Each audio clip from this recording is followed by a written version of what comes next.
Good morning student, 12th standard again. Today's subject physics. Physics lesson number 6. Unit number 6 topic name வந்து optics. Light ray பற்றி படிக்க போகிறோம். Introduction என்ன இதுக்கு முன்னாடி இந்த லெசன்லேருந்து ஒரு 10 கொஸ்டின் நான் ஆல்ரெடி உங்களுக்கு ஆன்சர் எழுதி அனுப்பியிருந்தேன் இதுக்கு முன்னாடி ஒரு நாள். ஓகே, டுடே அதோட கண்டினியூ தான். லைட் ஜென்ரல் கான்செப்டை வந்து கொஞ்சம் ஃபாஸ்ட்டாக பார்த்துரும். மெயினான கான்செப்டை நான் கொஞ்சம் டெப்த்தாக சொல்லிக் கொடுக்குறேன். அடுத்தது first introduction. Light is in the mystical. Light வந்து என்ன, light is a one form of energy. Light வந்து இப்போ ஸ்ட்ரெயிட் லைனில் தான் ட்ராவல் ஆகிட்டு இருப்பார். இதில் என்ன செய்யும், wave optics. We study about the phenomenon associated with the propagation of light as a wave. Light வந்து என்னது, வேவ் நேச்சர் தான், அலையாக தான் ட்ராவல் பண்ணுவார். First let's learn the ray optics followed by the wave optics. அடுத்து ray optics வந்து பார்க்க போகிறோம். Light travel in a straight line in a medium. Light may deviate in its path only when it encounters another medium or an obstacle. எதுனா ஒரு மீடியத்துலேயோ another medium மொதல் ஒரு light வேவோட path changes வரும். A light ray of a ray of light give formation about only the direction of light. It does not give information about the other characteristic of light like intensity and color. However, ray is a sensible representation of light in ray optics. ray optics வந்து என்னது, ஒரு sensation உணர்வு உடையதான் தவிர மற்றபடி அதை கண்ணாலேயும் என்னது எங்கே போகுது ரே லைட்டுன்றதை நம்மளால் வாட்ச் பண்ண முடியாது. ஓகேவா, இது பாரு அடுத்தது இம்பார்ட்டண்டான விஷயம் என்ன, the path of the light is called ray of light and bundle of such a ray is called beam of light. Light ray வந்து பண்டலாக போயிருக்காருன்னா அதுக்கு beam of ray பேர். In this chapter we can explain the phenomenon of reflection, refraction and dispersion and scattering of light using the ray depression of light. அடுத்து reflection light ray வந்து travel ஆகி one மீடியத்தில் பட்டு same மீடியத்தில் திரும்பி பேக்கில் வந்தார்னா அதுதான் reflection. The bouncing back of light into the same medium when it's encounters a reflecting surface is called a reflection of light. ஒரு லைட்டு ட்ராவல் ஆகி பவுன்சிங் ஆகிறார் அதே சேம் மீடியத்தில், அதுக்கு தான் ரிஃப்ளெக்ஷன் பேர். ஓகேவா, ரிஃப்ளெக்ஷனை பற்றி பார்த்துறோம். அடுத்து நெக்ஸ்ட்டு செகண்ட் என்னது, அடுத்து according to the law of reflection என்ன சொல்லுது பாரு. Law of reflection, the incident ray, reflected ray and normal to the reflecting surface all are coplanar, ஒரே சேம் மீடியத்தில் இருக்கும். The angle of incident i is equal to the angle of reflection r. θ i equal to θ r. Already நான் உங்களுக்கு explain பண்ணியிருக்கேன். ஓகேவா, இதை மாதிரி ரிஃப்ளெக்ஷனுக்கு என்ன சொல்கிறாங்க இப்போ, ரிஃப்ளெக்ஷன்னா ஒரே சேம் மீடியம். இதுதான் XY என்ற பிளேன் ஆஃப் த சர்ஃபேஸில் ஏன்ற இன்சிடென்ட் ரே படுறாரு, ஓன்ற பாயிண்டில் இன்சிடென்ட் ஆகிட்டு என்ன செய்கிறாரு, பீன்ற ரேவாக ரிஃப்ளெக்டட் ஆகிறார். சென்டர் பாயிண்டில் ஒரு கோர்க்கில் இது நார்மல் ரீஜன் எப்படி ட்ரா பண்ணோம், இன்சிடென்ட் ரே வந்து டச் பண்ணுற பாயிண்ட்லேருந்து பிளேன் ஆஃப் த சர்ஃபேஸுக்கு பர்பண்டிகுலராக ஒரு லைனை ட்ரா பண்ணோம், அதுதான் நார்மல் ரீஜன். அடுத்தது, the law of reflection is valid at each point for any reflecting surface whether the surface is plane or curved. Plane surface or curved surface ல law of reflection obey பண்ணலாம். If the reflecting surface is flat, then incident parallel ray or reflecting come out parallel as per the law of reflection. Plane சர்ஃபேஸில் வந்து இதை பாரு, light ரே படம் plane சர்ஃபேஸில் பேரலாக light ரே பட்டார்னா reflecting ரேவை எப்படி இருப்பார், பேரலாக இருப்பார். இதே வந்து ஒரு கர்வுடு பெண்டு ஃப்ளாட் சர்ஃபேஸு, இது கர்வுடு சர்ஃபேஸ், ஏன்னா மேடும் பள்ளம் இருக்கு இல்லையா, கர்வுடு சர்ஃபேஸில் படும்போது இன்சிடென்ட் ரே வந்து பேரலல் பீமாக வராரு, ஆனால் ரிஃப்ளெக்டிங் ரே வந்து எப்படி இருக்காரு, டிஃப்ரெண்ட் ஆங்கிளில் ரிஃப்ளெக்டட் ஆகும், அப்போ ஈக்குவலாக கிடைக்க மாட்டார். அடுத்து angle of deviation due to reflection. Light ray பட்டு ரிஃப்ளெக்ட் ஆகாமல் ஆங்கிள் ஆஃப் டீவியேஷன் கிடைக்கும். டீவியேஷன் D = 180 - 2a என்ற ஒரு ஃபார்முலா. Angle of deviation என்ன, the angle between the incident and deviated light ray is called angle of deviation of the light ray. அங்கே என்ன, incident ரேக்கும் டீவியேட்னா bend ஆகிறது, light ரேவோட பேத்தில் changes வருது, வரக்கூடிய ஆங்கிளுக்கும் இடையே உள்ள ஆங்கிள் தான் என்னது, angle of deviation. D = 180 - 2i.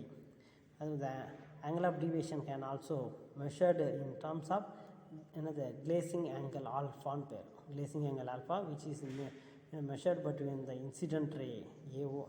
இது ஏஓன்னு என்ன பாரு, இங்கே அடுத்த டயக்ராமுக்கு வந்துடும். இந்த டயக்ராமில் பாரு, எக்ஸ் என்ற பிளேன் சர்ஃபேஸில் என்ன செய்வார், ஏஓன்ற இன்சிடென்ட் ரேவாக இருக்கார், ஓபி வந்து reflected ray, ON normal region. இது வந்து the angle between the incident ray and the normal region. Normal ரீஜனுக்கும் இன்சிடென்ட் ரேக்கு இடையே உள்ள ஆங்கிள் வந்து θi. இந்த ஆங்கிள் பிட்வீன் இந்த ஆங்கிள் சொல்கிறோம், த angle between the reflecting ray and the normal region is called angle of reflection. இது R θr. இப்போ நம்ம என்ன சொல்லலாம், ஆங்கிள் ஆஃப் டீவியேஷன் சொல்கிறேன். டீவியேஷன் என்னது, ஆக்சுவலாக லைட்டு வந்து ஸ்ட்ரெயிட் லைனில் ட்ராவல் பண்ணோம், ஸ்ட்ரெயிட் லைனில் ட்ராவல் பண்ணால் அப்படியே இது வந்து இமேஜினரியாக லைனை ட்ரா பண்ணுறோம். ஏன்னா ரிஃப்ளெக்டிங் சர்ஃபேஸில் போட்டு ரிஃப்ளெக்ட் ஆகிட்டார். இது இமேஜினரி ரே. இந்த ரேக்கும் ரிஃப்ளெக்டட் ரேக்கும் உள்ள வித்தியாசம் தான் என்னது, ஆங்கிள் ஆஃப் டீவியேஷன். ஓகேவா, இது ஆங்கிள் ஆஃப் டீவியேஷன் வந்து என்ன சிம்பிள் சொல்லுவோம், ஆல்ஃபா. தென் அதுக்கு அடுத்தபடியாக image formation in plane mirror. ஒரு பிளேன் மிரரில் எப்படிலாம் இமேஜ் ஃபார்ம் ஆகும், என்னென்ன டைப் ஆஃப் இமேஜ் வந்து ஃபார்ம் ஆகிறதுக்கு பாசிபிலிட்டிஸ் இருக்குது. இது ஒரு ஜென்ரலான கான்செப்ட். ஜென்ரலாக பிளேன் மிரரில் எப்படிலாம் இமேஜ் ஃபார்ம் ஆகிறதுக்கு என்னென்ன கான்செப்ட் இருக்கான்றதை ஜென்ரலாக சொல்லிட்டு வராங்க. அடுத்தது show the image distance inside the plane mirror is equal to the object distance in front of the plane mirror. அப்படின்னா என்ன மீனிங்னா, image distance inside the plane mirror is equal to the object distance in front of the plane mirror. ஒரு plane மிரருக்கு எதில் நிற்கக்கூடிய பர்சனுக்கும் அந்த என்னது class கண்ணாடிக்கு இடையே உள்ள டிஸ்டன்ஸ் தான் உள்ள கண்ணாடிக்குள்ளே காட்டும் போது படத்தையும் நம்ம தூரம் இருக்கிறது கிட்ட இருக்கிற மாதிரி காட்டும். அடுத்த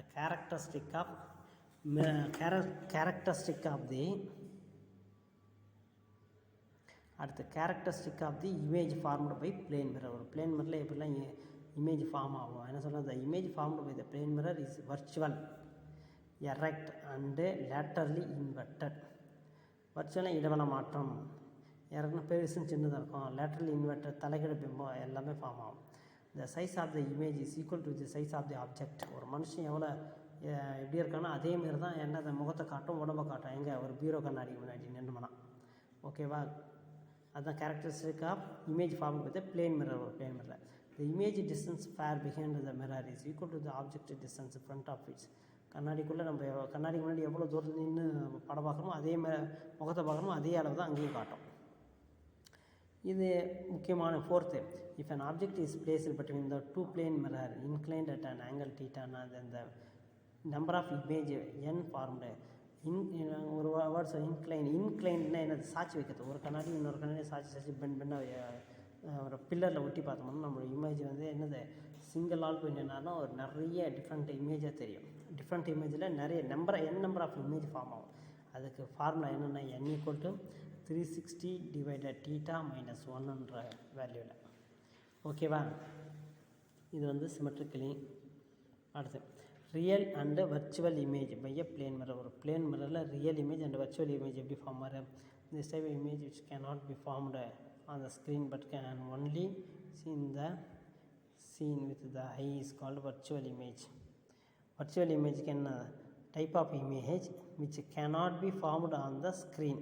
ஸ்க்ரீனில் பார்க்க முடியாத இமேஜை but can only seen with the ice is called virtual image. அடுத்து பாரு, real image, type of image which can be formed on the screen. ஸ்க்ரீனில் படம் தெரியும் and can also be seen with the eyes, கண் வழியாகவும் பார்க்கலாம். அதுக்கு வந்து ரியல் இமேஜ்னு பேர். இதெல்லாம் ஜென்ரலான கான்செப்ட். ஜென்ரல் கான்செப்ட்லாம் அப்படியே பார்த்துட்டே வா.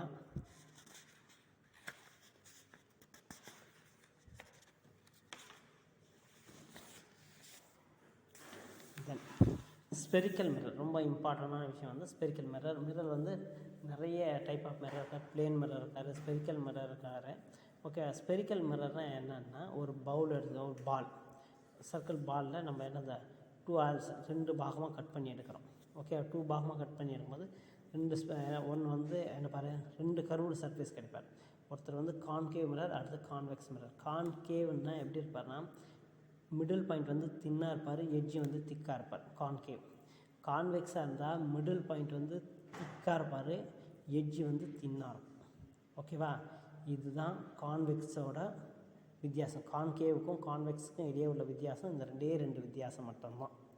ஓகேவா, ஸ்பெரிக்கல் மிரரில் வந்து கான்கேவ் கான்வெக்ஸ் இருப்பார்.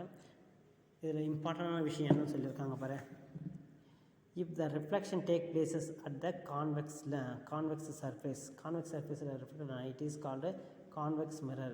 And if the reflecting take place at the concave concave mirror, concave lens convex reflection எல்லாம் சரி. ஓகே, ஒரு ஸ்பெரிக்கல் மிரர்னு எடுத்தாவே அதுக்கான ஜென்ரல் கான்செப்ட் என்ன இருக்காருன்னா, என்னென்ன டேர்ம் யூஸ் பண்ணுறோம்னா அதோட சிம்பிள் அப்படியே இந்த டயக்ராமை பாரு. ஃபஸ்ட்டு இவர் தான் ஒரு கான்கேவ் மிரர். கான்கேவ்னால் மிட் பாயிண்ட் வந்து தின்னா உள்ள பள்ளமாக இருப்பார். இந்த சென்டர் பாயிண்ட் இங்கே பாரு, சென்டர் பாயிண்ட் மிரரோட எங்கெல்லாம் லைட் ரே படுறாரோ அதுக்கெல்லாம் போல்ஸ், பின்னு பேர். எஃப்னா ஃபோக்கல் லென்த், ஓகேவா. சின்னா சென்டர் ஆஃப் த கர்வெக்சர். இந்த லைட் ரே இருக்காலே தான் பிரின்சிபல் ஆக்சிஸ். இந்த ரேக்கு என்ன பேர்? Principal axis.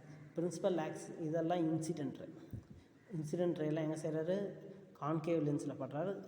பட்ட உடனே இன்சிடென்ட் ஆகுது, அவன் என்ன செய்ய ரிஃப்ளெக்ட் ஆஃப்டர் த ரிஃப்ளெக்ஷனுக்கு அப்புறமா எல்லா ரேவும் என்ன செய்கிறாங்க, ஏன்னா ஒரு இடத்துல வந்து மீட் பண்ணுறாங்க, கன்வர்ஜென்ட், குவிகிறாங்க. அப்போ கான்கேவ் லென்ஸோட ப்ராப்பர்ட்டி என்னவாக இருக்குமா? கன்வர்ஜென்ட், குவிக்கும் தன்மை உண்டு லைட் ரேவை. இது பாரு கான்வெக்ஸ் லென்ஸ். இந்த மாதிரி டயக்ராம் போட்டால் கான்வெக்ஸ் லென்ஸ். கான்வெக்ஸ் லென்ஸ்லேயும் என்ன உண்டு? சீன centre of the curvature, principal axis, pole point எல்லாம் உண்டு. சென்டர் பாயிண்ட் இந்த பிரின்சிபல் ஆக்சிஸ்க்கு பேரலாக லைட் ரே இன்சிடென்ட் ஆகிறாரு. கான்வெக்ஸ் லென்ஸோட ஒரு பாயிண்டில் படுறாரு. பட்டு என்ன செய்ய ரிஃப்ளெக்டட் ஆகி வெளியே போடுறாரு. இது வந்து என்ன டைவர்ஜென்ட், லைட் ரே எதுனா டிஃப்ரெண்ட் ஆங்கிளில் போயிடுறாரு. அப்படி போயிட்டாருன்னா இதுக்கு என்ன மீனிங்கு? டைவர்ஜென்ட். ஒரு இடத்துல குவிச்சா கன்வர்ஜென்ட், வெளியே டிஃப்ரெண்ட் ஆங்கிளில் போனால் டைவர்ஜென்ட். அப்போது கான்வெக்ஸ் லென்ஸோட ப்ராப்பர்ட்டி என்னவாக இருக்கும்? டைவர்ஜென்ட்ன்றது தான் மெயினாக அதை சொல்கிறோம். சரி, ஓகே. இது அகைன் மறுபடியும் பழைய கான்செப்ட் வரும். சென்டர் ஆஃப் த கர்வெக்சர் என்ன வருது? Centre of the sphere of which the mirror is part is called centre of the curvature. அந்த ஸ்பெரிக்கல் மிரர் இருக்கா இல்லையா, சர்க்கிள் ஷேப்போட சென்டர் பாயிண்ட்டுக்கு தான் என்ன பேர்? சென்டர் ஆஃப் த கர்வெக்சர்னு பேர். ஓகே, அடுத்து radius of the curvature. Centre of the curvature, radius of the curvature கிட்டத்தட்ட ஒன்று தான். ஏன்னா இதோட சென்டர் பாயிண்ட் தான் ரேடியஸாக இருப்பார். போல் பாயிண்ட்னா அது இந்த பாயிண்ட்டு போல்னு பேர். ஓகே, அடுத்து ஃபோக்கஸிங் பாயிண்ட்னா இந்த அதெல்லாம் இந்த டயக்ராமில் பார்த்தது இந்த ஃபோக்கஸிங் பாயிண்ட். சரி, ஓகே, மறுபடியும் ஆகினுவா. ரேடியஸ் ஆஃப் த கர்வெக்சர் என்ன பேர்? The radius of the sphere of is the spherical mirror is called radius of the curvature. அந்த ஸ்பெரிக்கல் மிரரோட சென்டர் பாயிண்ட் தான் radius of the curvature. Pole point என்னது? இந்த middle point centre இது இருக்கா இல்லையா, பாரு. போல் எங்கே இருக்காரு? Middle point, centre point. Again பாரு, the middle point on the spherical surface of the mirror spherical surface of the mirror center point pole பேரு. the geometrical center of the mirror is called pole, p னு அது letter. அடுத்து principal ஆக்சிஸ்னா centre point. Principal ஆக்சிஸ்னால் எப்படி இருக்காரு பாரு, இந்த சென்டர் ஆஃப் த கர்வெக்சரையும் போல் பாயிண்ட்டையும் லைன் ஜாயின் பண்ணி எடுக்கிற இல்லையா, இந்த லைன் ஜாயினிங் தான் பிரின்சிபல் ஆக்சிஸ். அதுதான் இப்போ மறுபடியும் பாரு. Principal axis, the line joining the pole and the center of the curvature is called principal axis of the mirror. Mirror ஓட principal axis என்னது? center of the curvature pole point join பண்ணக்கூடிய லைனுக்கு. The light ray traveling along the principal axis toward the mirror after reflection travel back along the same principal axis is also optical axis னு பேர். அடுத்து focus point. Light ray travel parallel and close to the principal axis when the incident on the spherical mirror converge at the point on the concave mirror இருந்தால் என்ன செய்யுமா? Light ரேவை convergent பண்ணுவார். அதே R இல்லை appear to diverge, light ray வந்து சிதறடிக்குது, diverge from the point of our convex mirror on the principal axis. கான்வெக்ஸாக இருந்தால் என்ன செய்வார்? டைவர்ஜன் பண்ணுவார். ஓகேவா? this point is called என்ன பேர்? அதுக்கு ஃபோக்கஸிங் பாயிண்ட். அதுதான் என்ன பேர்? ஃபோக்கஸிங் பாயிண்ட்டுன்னு பேர். எஃப்என். அடுத்து ஃபோக்கல் லென்த்து இந்த டயக்ராம் இருக்குது பாரு. ஃபோக்கல் லென்த்னா என்னென்னா, ஃபோக்கஸிங் பாயிண்ட்டுக்கும் மிரரோட போல் பாயிண்ட்டுக்கும் இடையே உள்ள டிஸ்டன்ஸ் தான் ஃபோக்கல் லென்த். அது distance between the pole and the focusing point is called focal length. Focal லென்த்துன்னு பேர். ஃபோக்கல் லென்த்துக்கு பாரு, ஃபோக்கல் லென்த்துக்கு மறுபடியும் focal length என்ன பாரு? the distance between the pole and the focusing point is called focal length. அடுத்து focal planeக்கு கொடுத்துருக்கேன். இதெல்லாம் பார்த்து ஜென்ரலான கான்செப்ட். அடுத்து paraxial ray and parallel axis ray and marginal ray. parallel axis என்னன்னா நல்லா புரிஞ்சுக்கோ. இந்த பிரின்சிபல் ஆக்சிஸ் இருக்கா இல்லையா, இந்த பிரின்சிபல் ஆக்சிஸுக்கு ரொம்ப க்ளோஸாக ட்ராவல் பண்ணக்கூடிய லைட் ரேக்கு தான் என்ன பேர்னா பேராக்சியல் ரேன்னு பேர். இந்த பிரின்சிபல் பிரின்சிபல் ஆக்சிஸுக்கு ரொம்ப ஃபேராக தூரம் ட்ராவல் பண்ணியிருந்தாலும் அதுக்கு என்ன பேருன்னா மார்ஜின். ஏன்னா லாஸ்ட்டாக மார்ஜின் ஏரியாவில் ட்ராவல் பண்ணுறாங்களே அதை தான் இங்கே சொல்லுவாங்க. The ray travelling very close to the principal ஆக்சிஸுக்கு க்ளோஸாக ட்ராவல் பண்ணாமல் and make a small angle with it are called paraxial ரேன்னு பேர். இங்கே பாருங்க டயக்ராமில் பாரு, இவர் தான் பிரின்சிபல் ஆக்சிஸுக்கு க்ளோஸாக போனால் என்னது பேராக்சியல் ரே. அவருக்கே அதே வந்து ரொம்ப பேரல் இருந்தாருன்னா மார்ஜினல் ரேன்னு பேர். ஓகேவா, அதுதான் சொல்லணும். அடுத்து மார்ஜினல் ரே பேர் the rate travelling fair away from the principal axis ரொம்ப ஃபேராக இருக்குது and fall on the mirror fair away from the போல் பாயிண்டாக இருந்தால் மார்ஜினல் ரேன்னு பேர். அடுத்த ரிலேஷன் பற்றி இருந்தால் எஃப் அண்ட் ஆர். எஃப்னா ஸ்மால் எஃப்னா என்ன மீனிங் நமக்கு focal length, small எஃப்னா ஆர்னா radius of the curvature. இது ரெண்டு பேருக்கு இடையே உள்ள டிஸ்டன்ஸை கண்டுபிடிக்க போகிறோம். ரெண்டு பேருக்கு இடையே உள்ள ரிலேஷன்ஷிப்பை. இந்த ரிலேஷன்ஷிப்பை ஃபைண்ட் அவுட் பண்ணுறதுக்கு பிஃபோராக என்ன செய்யணும்னா நம்ம ஒரு சின்ன டயக்ராம் இருக்கும், அந்த டயக்ராமை பார்த்துடணும். இந்த டயக்ராம் இருக்கார், கான்கேவ் மிரர்லையும் கான்வெக்ஸ் மிரர்லையும் இருக்கார். ஃபஸ்ட்டு டயக்ராம் என்ன மிரர் கான்கேவ், ஏன்னா உள்ளே இருக்கார் மிட் பாயிண்ட் எப்படி இருப்பார் பள்ளமாக இருப்பார். மிடில் பாயிண்ட் எப்படி இங்கே மிடில் பாயிண்ட்டு தின்னாக இருக்காருன்னா கான்கேவ். மிடில் பாயிண்ட் வந்து பேக் சைட்டில் இங்கே பாரு மேடாக இருக்கார் இல்லையா, அது திக்காக இருந்தாலும் அதுக்கு என்னது கான்வெக்ஸ் லென்ஸ். ஓகேவா, இதுதான் இதோட முக்கியமான விஷயம்.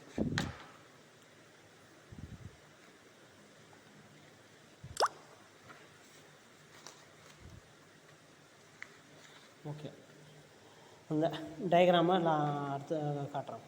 லெட் சி என்னது ரிலேஷன் எஃப்க்கும் ஆருக்கும் இடையே உள்ள டேர்மு. இதில் வந்து இந்த டயக்ராமை நான் உங்களுக்கு ஒரு முறை எக்ஸ்பிளைன் பண்ணால் புரியும். நல்லா பாரு, ஒரு கான்கேவ் லென்ஸோட சென்டர் பாயிண்டில் கோடு தான் என்னது principal axis, centre of the curvature. இது வந்து போல் பாயிண்ட். இவருக்கு பேரலாக இன்சிடென்ட் ரே பாஸ் பண்ணால் கான்கேவாக இருந்தால் ரிஃப்ளெக்டட் ஆகி எங்கன்னா ஒரு பாயிண்டில் மீட் பண்ணுவார். அதுக்கு தான் என்ன பண்ணால் ஃபோக்கஸிங் பாயிண்ட்டுன்னு பேர். ஓகேவா, இப்போ பாரு, இவர் இன்சிடென்ட் ரே ரிஃப்ளெக்டட் ரே ரெண்டு பேருக்கும் சென்ட்ரல் நார்மல் ரீஜன் ட்ரா பண்ணுறோம். இவர் angle of incident, angle of reflection. இது ரெண்டு பேர் இது என்னது, இது வந்து ஆங்கிள் ஆஃப் 2i என்ன மீனிங்கு, இன்சிடென்ட் ரேவோட ஆங்கிள் வந்து இங்கே வந்து 30 டிகிரி இருக்கானா, அப்போது இது வந்து 60 டிகிரி இருக்கும், 2i இருப்பார்னு அர்த்தம் மீனிங். அடுத்தது பிஎம்ன்றவர் எப்படி பண்ணியிருக்கோம் நம்ம இங்கே மிரர்லேருந்து டச் பண்ணாலே இந்த பாயிண்ட்லேருந்து பிரின்சிபல் ஆக்சிஸுக்கு பர்பண்டிகுலர் ஒரு லைனை ட்ரா பண்ணி போல் பாயிண்ட் இந்த பாயிண்டில் எதுவும் டச் பண்ணுறோம், அதுதான் பிஎம். ஓகேவா, இந்த டயக்ராம் வரையும் பார்க்கணும். இதில் வந்து சைன் தீட்டா காஸ் டேன் தீட்டாலாம் பார்க்கணும். First let C be the centre of the curvature. Capital C என்னது சென்டர் ஆஃப் த கர்வேச்சர் நமக்கு நல்லா தெரியும். C be the centre of the curvature of the mirror. Consider the light ray parallel to the principal axis is incident on the mirror at M and the passing through the principal focus F after reflection. After the reflection அப்புறம் principal focus வழியாக travel பண்ணுறார். The geometry of reflection of the incident ray. Show the diagram. The line CM is a normal to the mirror at M. Let I be the angle of incident and the small will be angle of reflection. I use small. If MP is the perpendicular from M on the principal axis and then from the geometry MP வந்து perpendicular line draw பண்ணியிருக்கோம். The angle of MCP equal to I க்கு ஈக்குவலாக இருப்பார். The angle of MFP வந்து 2I க்கு ஈக்குவலாக இருப்பார். அதில் வந்து anyway angle MCP angle of MFL வந்து நம்ம என்ன செய்யணும் tan theta கண்டுபிடிக்கணும். tan theta என்னது ஆப்போசிட் பை அட்ஜசன்ட். ஆப்போசிட்டோட வேல்யூ வந்து tan I ஈக்குவல் டு ஆப்போசிட்டோட வேல்யூ வந்து PMக்கு ஈக்குவலாக இருப்பார். The angle of MCP. The angle of MCP னா MCP. The angle of MCP க்குல என்ன tan theta. tan theta னா ஆப்போசிட்டாகவே அட்ஜசன்ட். தீட்டாக்கு ஆங்கிள் ஆப்போசிட் யார் MP. அட்ஜசன்ட் யார் அட்ஜசன்ட் வந்து CP. தான் போட்டுக்கணும். tan i equal to MP வந்து பிஎம்மாக போட்டிருக்காங்க, பிசியாக போட்டிருக்காங்க. 2i போடும்போது பிஎம் பை பிஎஃப்க்குள்ளே இருப்பார். எனவே angle are small tan i வந்து வெறும் ஐயாக மாறிடும். i equal to PM by PC, tan 2i வந்து வெறும் 2i மாறுவார். சிம்பிளிஃபை அது ஈக்குவேஷன் என்ன செய்யணும்னா, அடுத்து PM by PC equal to PM by PF, இந்த ஐ இந்த 2 ஆயிடுறாரு. அடுத்தது 2p கேன்சல் பண்ணிட்டோம்னா 2p பிஎஃப் ஈக்குவல் டு பிசிக்கு ஈக்குவல் கிராஸ் மல்டிபிகேஷனில் வருவார். எனிவே இதில் பாரு, அடுத்து பிஎஃபோட வேல்யூ அந்த ஃபோக்கல் லென்த்துக்கு ஈக்குவலாக பிசி அந்த radius of the curve. Anyway 2f equal to R. அப்படின்னா என்ன மீனிங்னா twice of the focal length is equal to the radius of the கர்வேச்சர்னு அர்த்தம். எஃப்னா ஃபோக்கல் லென்த் இல்லையா, அதுதான் meaning. Anyway F equal to R by 2வாக இருப்பார். இதுதான் இம்பார்ட்டன்ட்னு ஒரு கான்செப்ட். அடுத்தது நெக்ஸ்ட் இது வீடியோவில் பார்ப்போம் ஸ்டூடெண்ட்.